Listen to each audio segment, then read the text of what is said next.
Bonjour à toutes et à tous, soyez les bienvenus dans cette nouvelle édition. On commence par la situation épidémiologique en Pays de la Loire. En une semaine, le taux d'incidence est passé de 257 à 304 cas positifs pour 100 000 habitants dans la région. En Vendée, même constat, ce taux est actuellement de 303. Le pic de la deuxième vague est ainsi dépassé. En milieu hospitalier, chiffre relativement stable sur les 7 derniers jours. 919 personnes sont actuellement soignées dans les hôpitaux de la région, dont 136 en réanimation. En Vendée, 114 patients sont surveillés pour des cas de Covid, dont 17 en soins intensifs.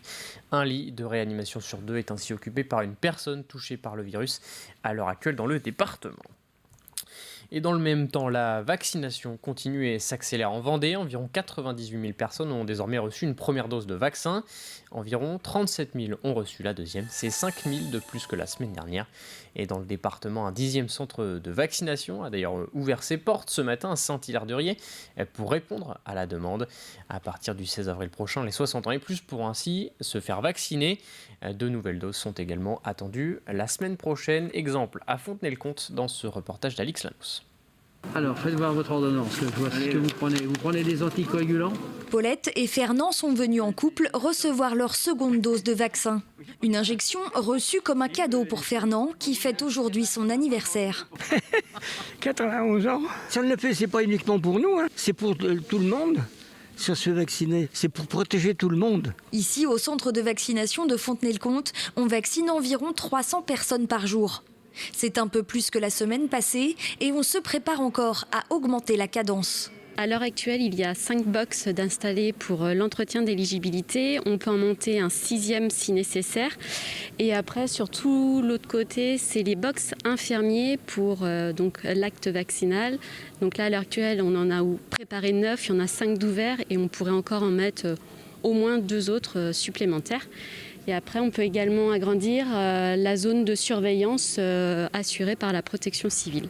Une réorganisation du centre en vue de l'augmentation du nombre de doses prévues dès la semaine prochaine. À partir de la semaine prochaine, on va quasiment doubler, puisqu'on sera à peu près à 2400, 2500 personnes semaine. On est ouvert le samedi matin. On pourrait, si nécessaire, ouvrir également le week-end, puisque je rappelle que le SDIS de la Vendée et les pompiers sont prêts aussi à vacciner. Aujourd'hui, on s'adapte, je dirais, aux doses qu'on nous met à disposition. On a une visibilité à 15 jours à peu près, donc on a des doses à peu près la vaccination jusqu'à la fin du mois. Et après, pour le mois de mai, pour l'instant, on n'a aucune certitude. Aucune certitude quant à l'approvisionnement pour le mois de mai, alors même que du côté de la population, de plus en plus de personnes espèrent désormais se faire vacciner. Il faut que ça monte en puissance, de toute façon. Il faut que les gens soient volontaires, mais je crois que maintenant, ils commencent à prendre le pli. Maintenant, on va pouvoir desserrer un peu la vis, mais être à précaution quand même.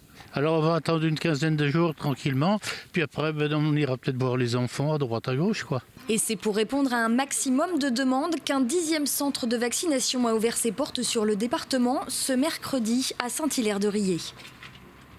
Et en parallèle de cette vaccination, les campagnes de dépistage continuent également. Ce jeudi, une opération est organisée à la Tranche-sur-Mer où le virus circule plus activement que dans le reste du département.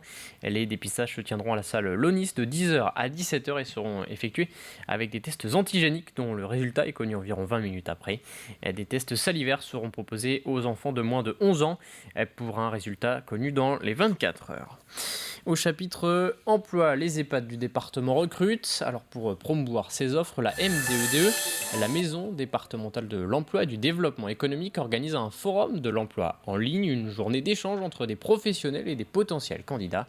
L'action s'intitule Un métier, une formation, un emploi. Elle se tiendra demain en distanciel donc pour faire découvrir les métiers qui recherchent de la main-d'œuvre actuellement. On a besoin de professionnels pour pouvoir accompagner les résidents qui sont chez eux. C'est vrai qu'on rencontre des difficultés pour recruter et on veut donner une autre image de nos métiers. En tout cas, on veut proposer aux personnes de venir vers nous pour qu'on puisse leur expliquer les métiers, les possibilités de contrats qu'il y a et surtout les possibilités d'action de formation. Parce qu'on parle d'emploi, mais d'emploi durable sur du long terme. Focus à présent sur les producteurs vendéens. Ces derniers jours, le froid est revenu en Vendée avec des températures négatives dans les terres ce matin, alors que le thermomètre affichait des maximales autour de 20 degrés ces dernières semaines. Un écart de température dangereux pour les vignes ou les vergers. Alors chacun a sa technique pour lutter contre le gel. Explication, Alexia Janet. Toute la récolte de ce vignoble se joue en ce moment même. Aurélien Bourdin doit protéger les bourgeons du gel la nuit. S'il n'y arrive pas, c'est une partie de sa production qui sera perdue. Le risque qu'on a quand on a des gelées, c'est que sur ces feuilles-là, il y ait de l'humidité, même à l'intérieur, et ça forme un glaçon à l'intérieur. Donc s'il fait -1, ça va faire un glaçon. Si le soleil tape trop vite dessus, à l'intérieur, ça va brûler.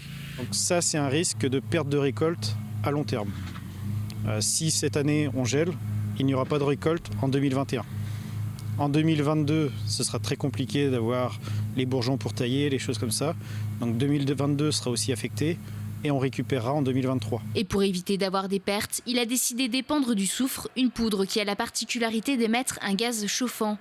S'il le fait à titre expérimental sur une trentaine d'hectares, c'est bien moins onéreux que la majorité des autres dispositifs.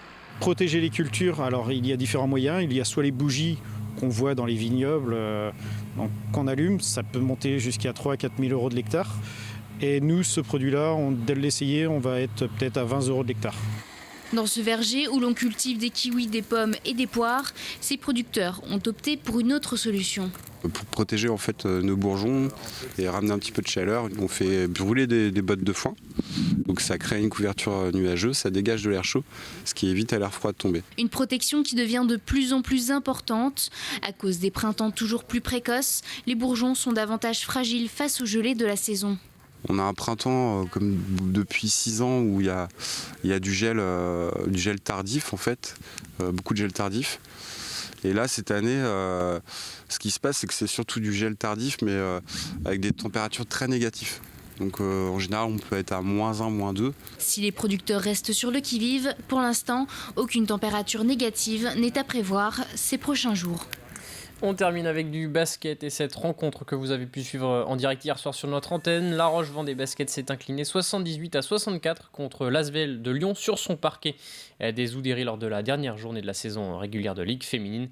Le RVBC termine ainsi provisoirement 6e du championnat. Les Lyonnaises attendent désormais de savoir si la fédération de basket va autoriser les playoffs à se dérouler cette année. Réponse dans les prochains jours. C'est la fin de cette édition. Merci à tous de l'avoir suivi. Je vous retrouve à 18h en direct pour un nouveau journal.